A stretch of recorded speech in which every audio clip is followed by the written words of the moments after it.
Hey, good morning. Ron Cecil here, men's life coach. I wanted to talk to you today about your perfectionism, my perfectionism. I think sometimes when we think about perfectionism, we tend to think that it has to do with needing to do things the right way. And that is certainly true.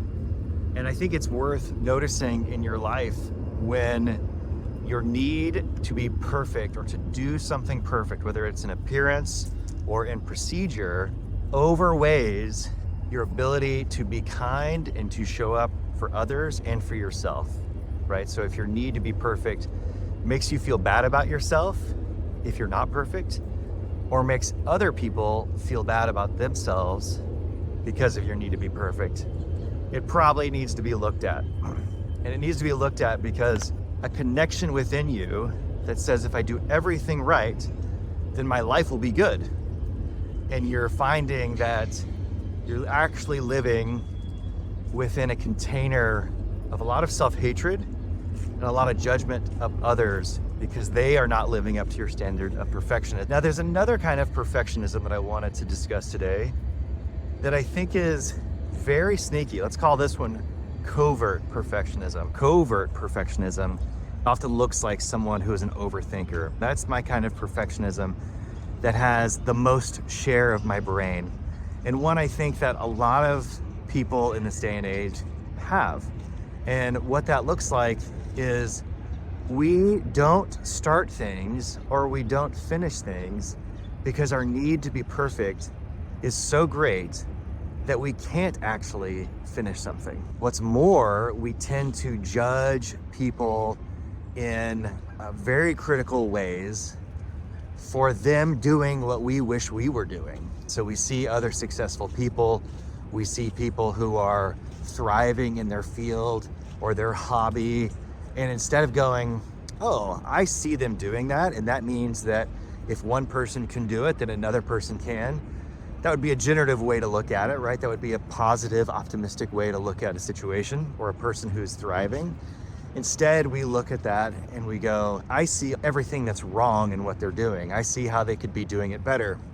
Or what's more is we become critical of the rest of their life. If we find ourselves being critical of a person, not because of what they produce, but because of the character flaws that they might have, whether it is their marriage life or their way that they are a parent or whatever it is, really all that is in us is a sneaky way for us to give ourselves an excuse for not putting in the effort that that person is putting in and actually achieving success in the area that we want to.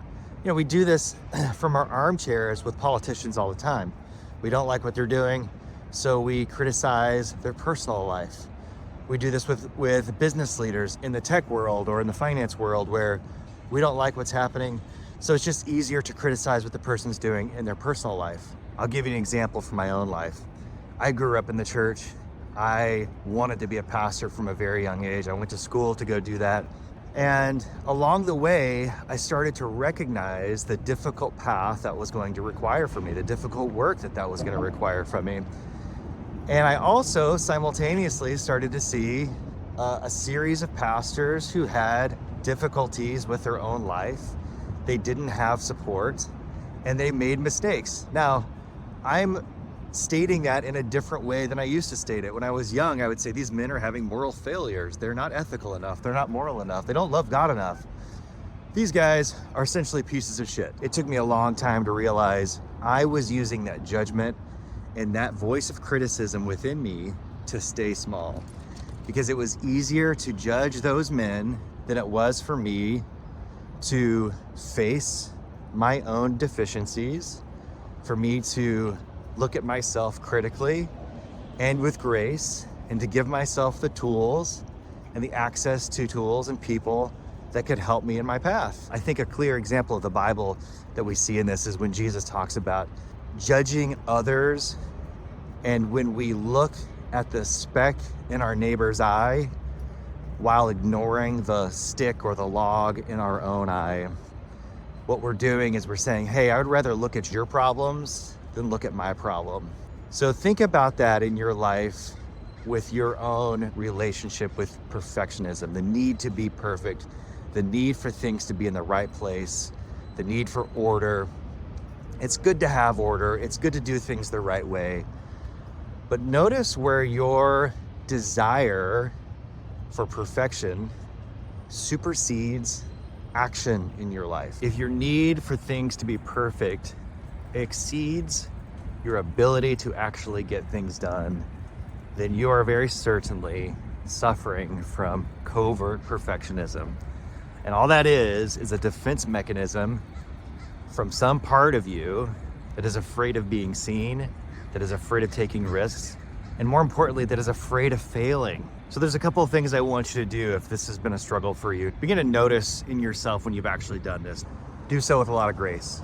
Notice when you're being critical of others. Notice that's more or less a shadow of judgment against yourself for not taking action towards what you know you need to do.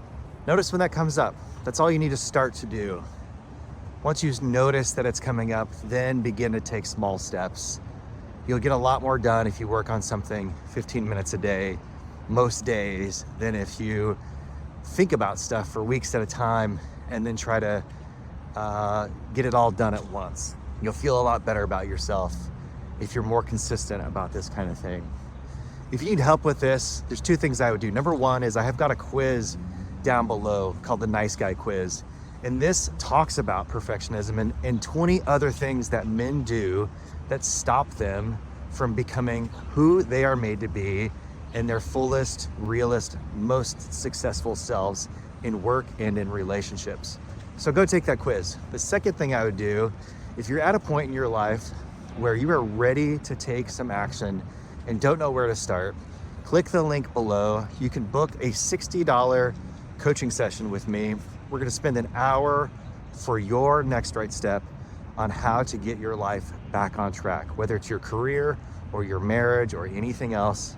Guys, my name is Ron Cecil, and if you found any value in this, I'd ask you to like and subscribe, and please share this with someone who you think might benefit from this as well. Until next time, guys, grace and peace.